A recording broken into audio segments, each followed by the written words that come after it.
बाप के पैसा से सजना धजना अच्छी बात नहीं है। अपने पैसा से पिताजी को ले जाइए, पापा आज अपने पसंद से कपड़ा खरीदिए, हम ले जाते हैं। समझ में आएगी नहीं? तो सीखना सिखाना क्या है? ऑफ कोर्स जहाँ से कुछ अच्छी चीजें मिले सीख लो। जीवन में उत्सव उत्साह जरूरी है।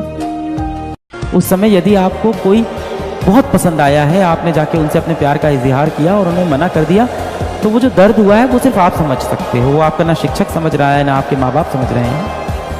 तो हो सकता हो आपका कोई दोस्त हो जिसके दिल में सच में चोट लगी हो, सच में दुखी हो, रियली हर्ट हो, और वो आपके पास आए बेटा, तो कभी ना उसको इग्नोर नहीं करना, उसको पास बैठाना, उसको कस के गले लगाना। हाँ, पर उसको रोने देना, उसके आंसू मत रोकना, उसको रोने देना, क्योंकि कई बार रोना बहुत ज़रूरी है, जिससे ये भी पता चलता है कि जो चीज़ जीवन में नहीं। और जीवन की लड़ाई में दो ताकतें बहुत काम आएंगी, एक मन की और एक शरीर की।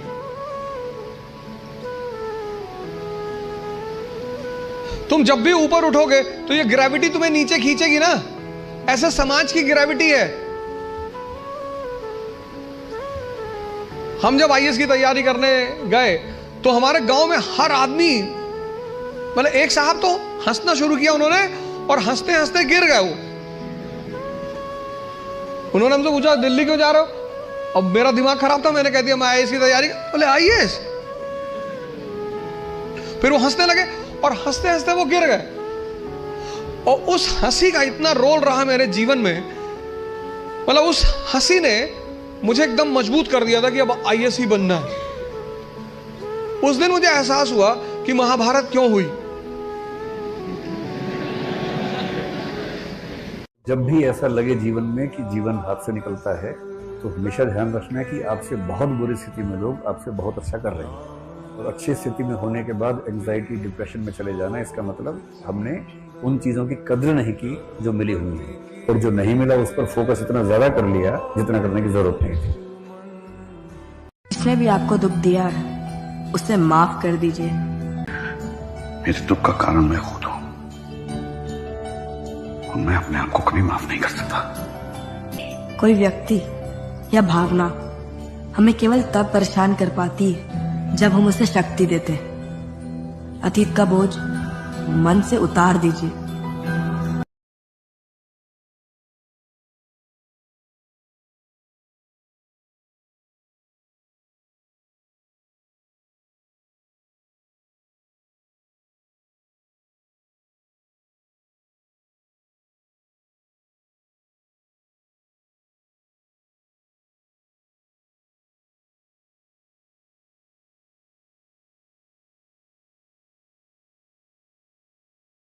और लाइफ में ठोकर लगना तो बहुत जरूरी है, क्योंकि ताश में जोकर और जिंदगी में ठोकर कभी भी माहौल बदल सकते हैं।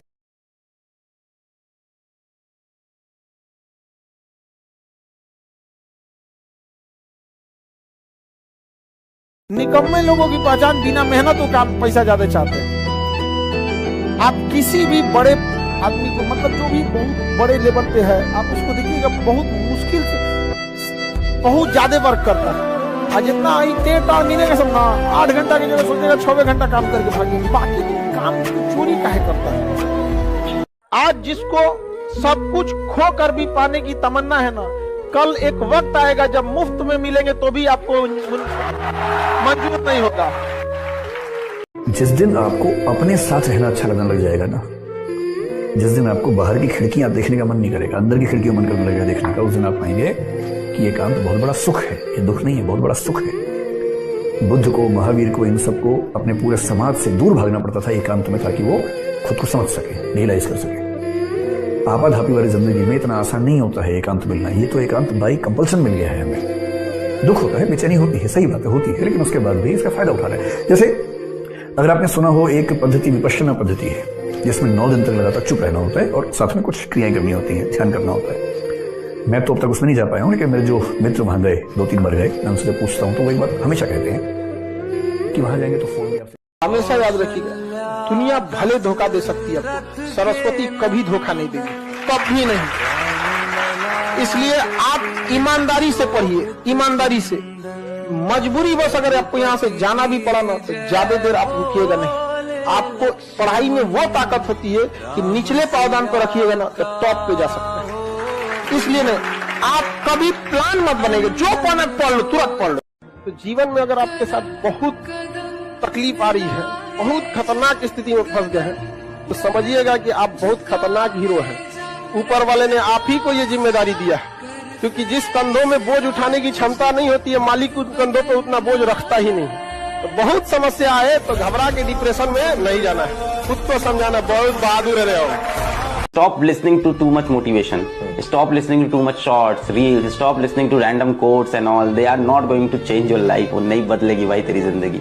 सब बंद कर, अपना पेन पेपर उठा, कमरे का दरवाजा बंद कर, फोन स्विच ऑफ कर, लोगों से मिलना बंद कर और लिख अपने गोल बैठ के तू को क्या अचीव करता है। और फिर लिखने के बाद उसकी पर्ची बना के अपने जेब में रखो, पागल हो जाओ उसके लिए। फिर उसके बाद ना तुमको मोबाइल चाहिए होगा, उसके बाद ना तुमको बहुत फ्लैशी कपड़े चाहिए होंगे बहुत, उसके बाद ना तुमको कोई कार चाहिए होगी, ना पापा के पैसे की बाइक चाहिए होगी। फिर एक चीज चाहिए होगा, उसके पीछे जी तोड़ मेहनत करके लग जाओ और उस जर्नी को एंजॉय करो। सबसे मेन दुनिया ना केवल कामयाब को पूछती है। एक माँ बाप के अगर दो लड़के हैं, एक सफल एक असफल, तो माँ बाप एगो को रोटी देगा, एगो के रोटी में घी लगाएगा, हम खाओ खाओ खाओ, खाते नहीं हो आजकल, खा और टुकुर टुकुर देख रहा है, हमको भी पूछ लो।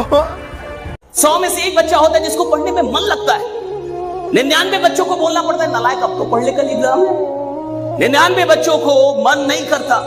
जीवन का आधा हिस्सा मजबूरी से काम करते हुए गुजरता है और कई लोग जब नौकरियों में आते हैं तो भी मजबूरी से नौकरी करते हैं, दुकान खोलते हैं मजबूरी में खोलते हैं, धंधा कर रहे हैं मजबूरी में कर रहे हैं, यहां तक कि साला शादी भी की तो अब आप समझ रहे हैं बच्चे भी किसमें पैदा हुए होंगे। Getting my point? हाँ, तेरे सारे काम तो मजबूरी के हैं। तो धंधा कर रहा है मजबूरी में, काम कर रहा है मजबूरी में, शादी की मजबूरी में, बच्चे पैदा की मजबूरी में, पाल रहा है मजबूरी में, तलाक नहीं दे रहा मजबूरी में। ये कोई क्या बोलेगा? देखो इतिहास वो नहीं बनाते जो मजबूरी में काम करते हैं, इतिहास वो बनाते जो मोहब्बत में काम करते हैं।